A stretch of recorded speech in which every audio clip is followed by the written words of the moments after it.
Ny mety ho toetriny andro any an-dranomasina ny alarobia 7 jolay 2024 amin'ny enora maraina hatramin'ny alakamisy 7 jolay 2024 amin'ny enora maraina. Tsy misy ny filazana fampitandremana ho an'ny mpampiasa ranomasina. Ho amin'ny morontsiraka Atsinanana, Cap d'Ambre hatrany Capest, andrahoana amin'ny tsitokotoko. Ho avy atsimona atsimo Atsinanana andrivotra ka ho 9 hatramin'ny 7 kilometatra isan'ora. Anonjabe ny ranomasina, ahavon'ny onja manodidina 2 metatra. Capest hatrany Mahanoro, andrahoana vitsy. Ho avy atsimona atsimo Atsinanana andrivotra ka ho 9 hatramin'ny 9 kilometatra isan'ora. Anonjabe ny ranomasina, ahavon'ny onja manodidina 2,10 metatra.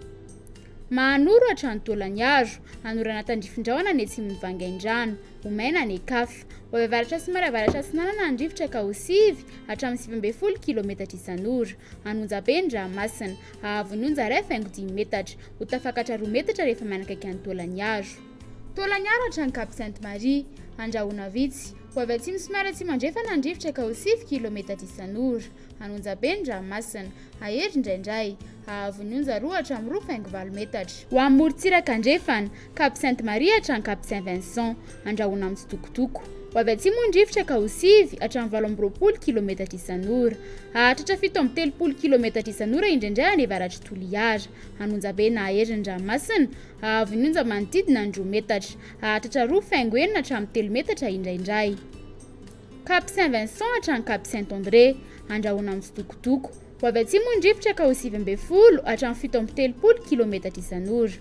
Adiny mpanonja na anonjabe ny ranomasina, ahavon'ny onja ho latsaky ny indray hatramin'ny 2 metatra. Cap Saint-André hatrany Analalava, andrahoana amin'ny tsitokotoko na ibalika ny masoandro. Ho avy atsimo na atsimo Atsinanana andrivotra ny alina sy ny maraina ka ho 9 hatramin'ny 17 kilometatra isan'ora. Ho avy andrefana kosa ny tolakandro ka ho 7 hatramin'ny 20 kilometatra isan'ora. Adiny mpanonja ny ranomasina, ahavon'ny onja latsaky ny 2 metatra. Analalava hatrany Cap d'Ambre, andrahoana amin'ny tsitokotoko mety arahindorana tandrifin-drahona amin'ny manodidina ny Nosy-Be. Iovaova ny fitsokon-drivotra ka ho 7 hatramin'ny 20 kilometatra isan'ora. Akoatra ny any amin'ny tendrony avaratra, izay ho avy atsimo Atsinanana ka ho 9 hatramin'ny 17 kilometatra isan'ora.